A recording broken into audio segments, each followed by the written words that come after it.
Estamos ahora justamente con el doctor Luis Torres Garay, bueno, justamente por el tema que tocamos, ¿no? El tema de justicia es lo que a mí me parece fundamental, y con Fernando Felan, director de Projusticia. Doctor Luis Torres Garay, representante de la sociedad civil ante la OCMA. Señores, muy buenas noches. Buenas noches. No soy Cristian. No sabía yo que había sociedad civil dentro de la OCMA. Yo creí que todo el control era, bueno, hoy por hoy de la doctora Aranda. Cuéntanos un poquito cómo funciona esto de la OCMA. No eres el primero que se entera recién de que la sociedad civil existe dentro de la estructura organizativa de la OCMA. En la Ley Orgánica del Poder Judicial del año 93 estaba incorporada ya el funcionamiento de la sociedad civil, integrada pues por los abogados, los abogados de las facultades de Derecho, de las universidades públicas y un vocal supremo cesante o jubilado, y que esto no funcionó hasta el año 2003, en el cual se promulgó la ley 28149, en el cual ya se formaliza la incorporación. A partir de esa fecha ya formamos parte de la OCMA, pero no como un organismo paralelo en cuanto a lo que significa realizar las investigaciones, sino trabajamos desde el punto de vista de una veeduría y un órgano de fiscalización. ¿En qué consiste la fiscalización? Verificar que los procedimientos disciplinarios que se vienen realizando o que se realizan a través de las diferentes unidades que tiene la OCMA, que es el órgano de control, estas se realicen con transparencia, con equidad y con respeto al debido proceso. Y también del mismo modo verificamos que dentro de un proceso judicial, ¿no?, el juez actúe con probidad, con ética y de acuerdo a sus funciones establecidas en la ley de la carrera judicial.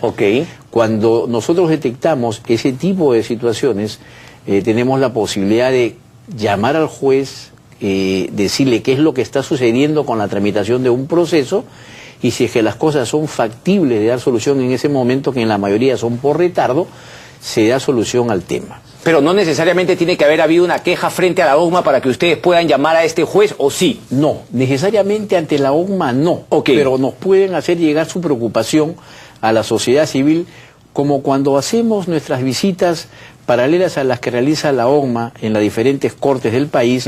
Nosotros instalamos una mesa y nosotros como sociedad civil recibimos las quejas de los justiciales, vale decir que somos un grupo que no tiene ninguna vinculación directa con el trabajo de la OCMA, porque muchos justiciales desconfían de la OCMA. Yo, por cosa del destino, una vez he estado en una corte superior cuando he visto que efectivamente llegaba a estas visitas de la OCMA y que armaban un stand ahí para recibir. Se supone que al costado estaba la sociedad civil. Así es, y nosotros recibimos las quejas, verificamos el contenido de realmente la queja, si efectivamente procede una queja, formalizarla por escrito, para realizar la investigación a través de los órganos de control de la OCMA. Ahora, interesante ese tema.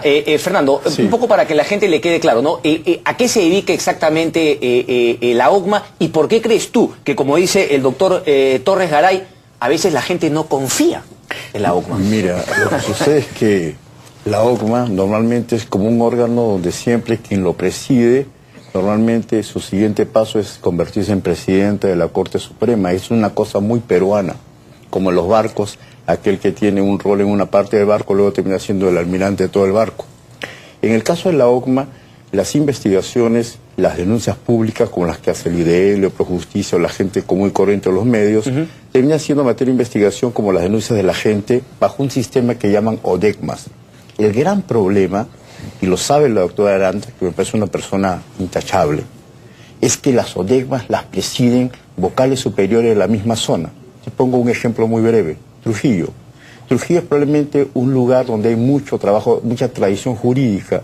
Nosotros hemos encontrado una especie de mafia en los juzgados laborales de jueces y abogados. Así funciona, y funciona en otros, en Chiclayo, Cajamarca, Moquegua, etc. ¿A quién se lo denunciamos? Aquí se lo decimos a la ODECMA, pero la ODECMA la preside un vocal superior que, por más que sea intachable, trabaja todos los días con estos vocales superiores que son sus colegas. Por lo tanto, es muy importante que la sociedad civil, representada formalmente, y la doctora Aranda encuentren canales para que esas ODECMAS tengan un filtro de mayor independencia. Porque si no, entre ellos se protegen. Igual pasa en Cañete, con las mafias de terrenos, igual pasa, etc. Entonces, ahí tenemos un primer tema. El segundo tema es... Pero, a ver, solamente para detallar, entonces, una solución sería justamente esa, que las ODECMAS no sean dirigidas por personas de la Corte. De la misma Corte. De la misma Así Corte, es. sino eso sería algo a tomar en cuenta y a plantear, ¿verdad? Mira, Cristian, esa fue una propuesta de nuestra representación antes de que se discuta el nuevo reglamento. La jefa suprema aceptó la sugerencia de sociedad civil y lo planteó como una conformación de la sociedad civil dentro del nuevo reglamento.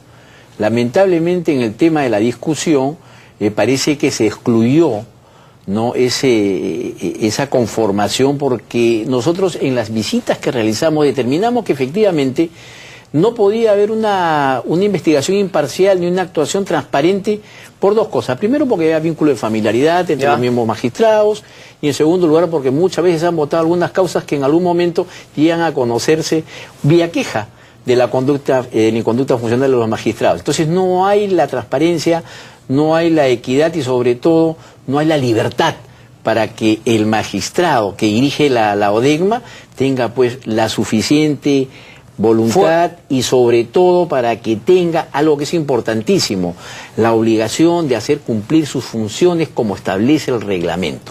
Entonces por eso propusimos que tenía que ser otros miembros del mismo nivel, pero provenientes de otras cortes. Lamentablemente no prosperó y tengo entendido... ¿Cuál es el argumento? ¿Por qué no prosperó? No prosperó por dos cosas. Algunos dijeron no, que la unidad familiar, que no nos podemos trasladar a otro lugar y que eso implicaría que definitivamente nosotros estemos que les paguen desprotegidos, un poco más. ¿no es cierto? Bueno, así, y eso va a otro tema que también es el presupuesto. Sí. Y nuevamente la jefa suprema está insistiendo en eso porque es una necesidad. O sea, Ana María Aranda sí está a favor de este planteamiento. Está a favor de ese planteamiento, okay. porque ya se lo hicimos llegar el año pasado. Porque Perfecto. habíamos verificado que efectivamente la gente desconfiaba.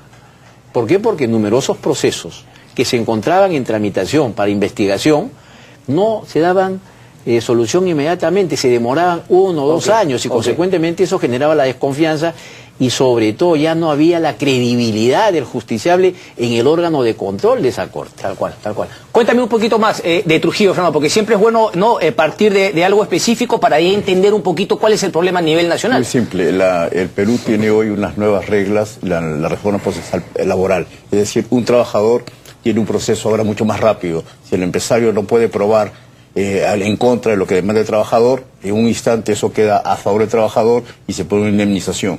Hay un abogado llamado Raimundo, lo digo porque es un informe público que hemos hecho y se lo hemos entregado a la OCMA, así que no hay problema, que empezó hace unos 8 años en la Universidad de Nuevo Rego y luego salió de allí y al salir de esa universidad ha promovido 150 juicios, desde el jardinero hasta el rector, reclamándole a la propia universidad montos indemnizatorios por entre comillas, porque se habían no pagado vacaciones, etcétera. No voy a entrar en el detalle. Lo importante es que estos juicios ahora son a empresas de limpieza, empresas de seguridad. Entonces, todo ese malhumor hace que, ¿cuándo está la parte de injusticia o la parte corrupta? En que hay jueces que reciben esta demanda y son demandas con indemnizaciones infladas, que pueden decir 50.000 y terminan liquidadas en 500.000. Dicen 70.000, terminan liquidados en $250.000. Y eso está haciendo que las empresas pequeñas y medianas quiebren, no solo en Trujillo. Pero entonces, ¿has tenido manera de probar que ahí hay una red de corrupción? ¿Y por qué finalmente la ODEGMA, La Libertad, no ha tomado cartas en el asunto? O sea, ¿qué es lo que está fallando ahí? Tenemos sentencias y tenemos inclusive hoy el Tribunal Constitucional del Perú le ha dicho a esa Corte de la Libertad, usted se equivocó. Y los jueces, a pesar de eso, hoy, mientras estamos en el programa, siguen fallando de la manera equivocada. Entonces hay como una impunidad. Le quiero preguntar justamente, ¿qué se puede hacer ahí, por ejemplo? Definitivamente yo creo que tenemos que hacer una precisión necesariamente. Nosotros como fiscalizadores y como veedores del sistema de administración de justicia administrativa sancionadora, no podemos atacar sobre el contenido de una resolución judicial. Porque la Constitución y la propia técnica le da esa libertad y esa facultad de resolver al juez con criterio de conciencia.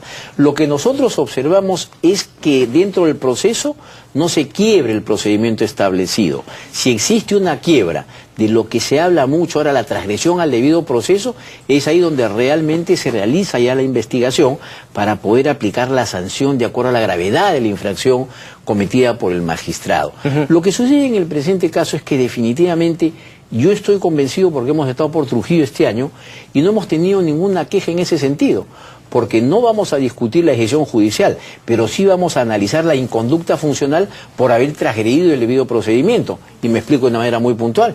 Aplicar una ley que no era vinculante al caso que se venía discutiendo, ¿no es cierto? Sí. O que definitivamente vulneraron el derecho de defensa de una de las partes y resolvieron sin analizar todas las pruebas. Y eso también es una inconducta funcional, porque forma parte de la debida motivación como un derecho constitucional y una garantía a la prueba y a la motivación de todas las resoluciones, pero en aplicación estricta a lo que establece la norma y a lo que las partes pretenden, ¿no? En su demanda. Lo que no debemos esperar, querido Cristian, es que terminemos como Cayali, que terminemos como Ancash, que terminemos como quizás como Ayacucho. Lo que tenemos que hacer hoy, y creo que la doctora Aranda lo sabe, y el doctor Ticona, que está dedicado básicamente a hacer una regenería interna.